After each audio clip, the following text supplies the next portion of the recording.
Shalom. Soyez puissamment bénis dans le nom puissant de Jésus-Christ.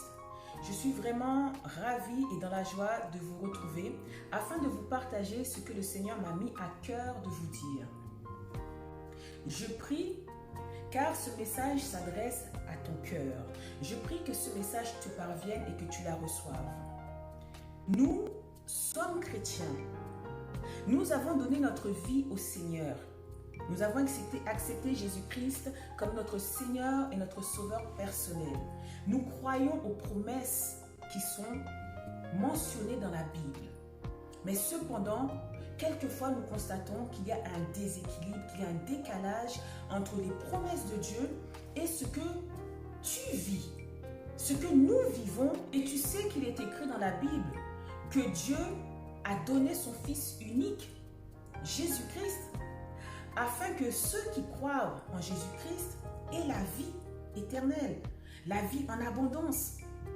Mais toi, tu constates et tu réalises que sur terre, tu n'es plus en train de vivre. Tous les jours, ce n'est plus une vie que tu mènes, mais tu survis. Tu es en train de survivre, mais plus de vivre. Alléluia. Tu sais qu'il est écrit dans le livre de 2 Corinthiens au chapitre 8 et au verset 9 que Jésus-Christ s'est fait pauvre de riche qu'il était, afin que par sa pauvreté tu sois enrichi. Tu connais ce verset, mais tu constates avec tes yeux, avec ton analyse, avec ton intelligence, que tu croules sous les dettes. Tu n'arrives plus à manger. Tu n'arrives plus à faire vivre ta famille. Tu es en manque total. Chaque mois, tu as du mal à finir les fins de mois. Malgré que ce verset existe pour toi. Tu sais qu'il est écrit également dans Ésaïe au chapitre 53 et au verset 5 que Jésus-Christ a été brisé pour nos péchés et pour nos iniquités, que le châtiment qui nous donne la paix est tombé sur lui et que c'est par ses meurtrissures que nous sommes guéris. Mais toi, tu es dans la maladie. Ton corps est malade. Ton corps n'est pas en bonne santé. Et pire encore, tu risques ta vie. Ta vie est en danger. Pourquoi? Parce que tu n'es pas en bonne santé.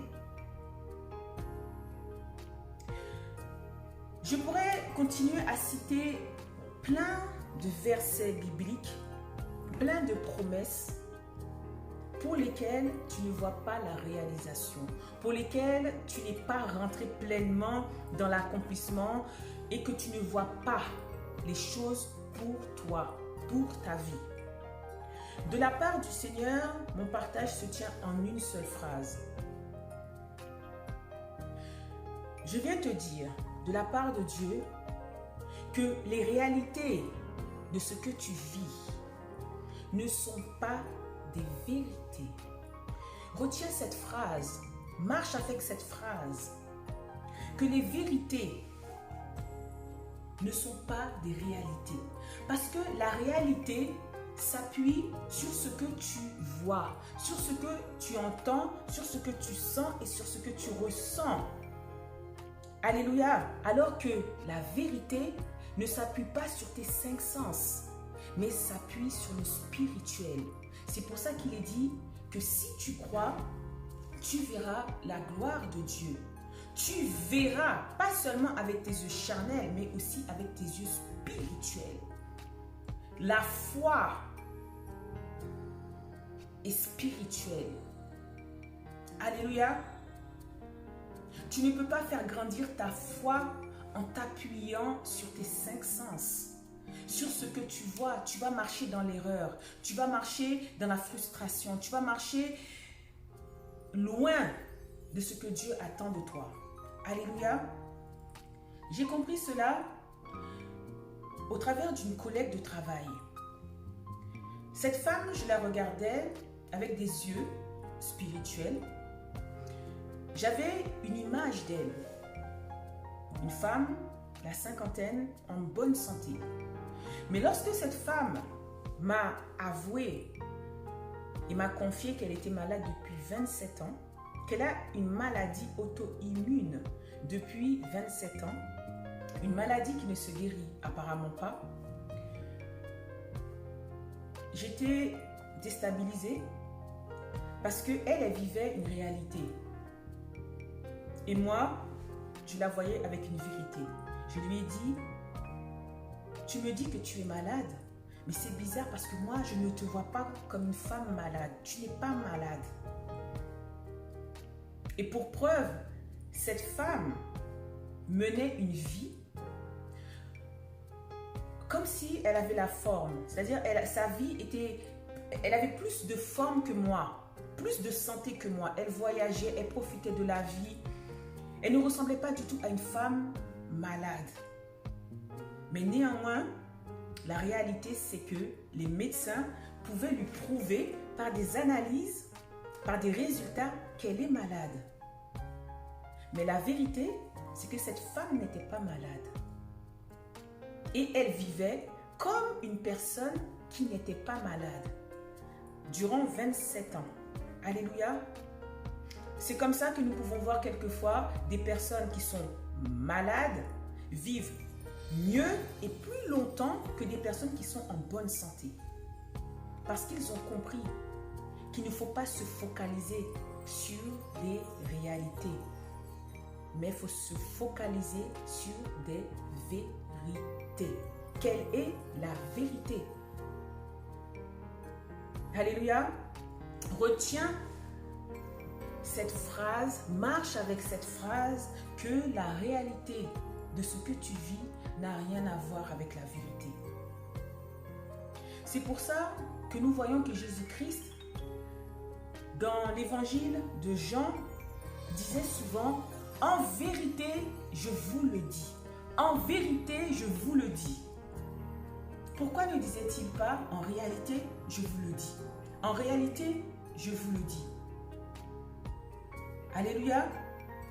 Jésus-Christ a dit, je suis le chemin, la vérité et la vie. Qu'est-ce qu'on entend par vérité? Pourquoi Jésus-Christ n'a-t-il pas dit, je suis le chemin, la réalité et la vie? Jésus-Christ n'est pas la réalité. Il est la vérité. Et le diable cherche à te faire croire une réalité qui n'a rien à voir avec Jésus-Christ, qui n'a rien à voir avec la vérité.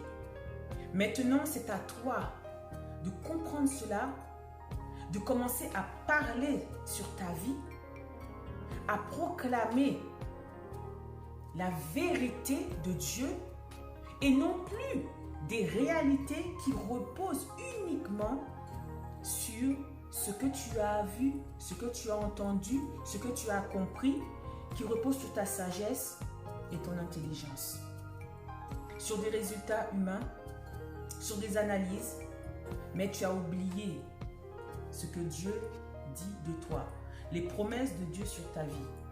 Comment se fait-il que Dieu t'a promis telle chose et que tu vis le contraire? Dieu est-il un menteur?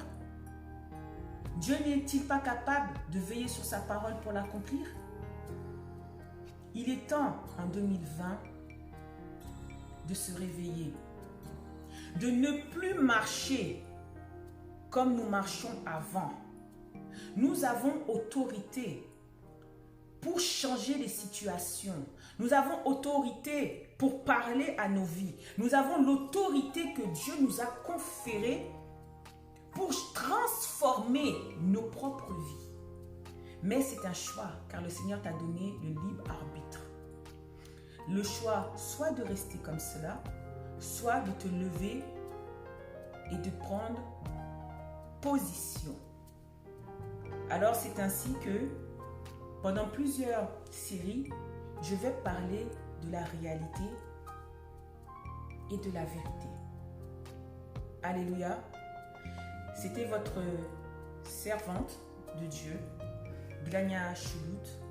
Vous me retrouverez peut-être, si Dieu le permet, car comme on dit chez moi, si Dieu veut, au travers d'autres séries, mais qui parleront de la réalité et de la vérité. Soyez puissamment bénis dans le nom puissant de Jésus-Christ et je vous dis à très bientôt.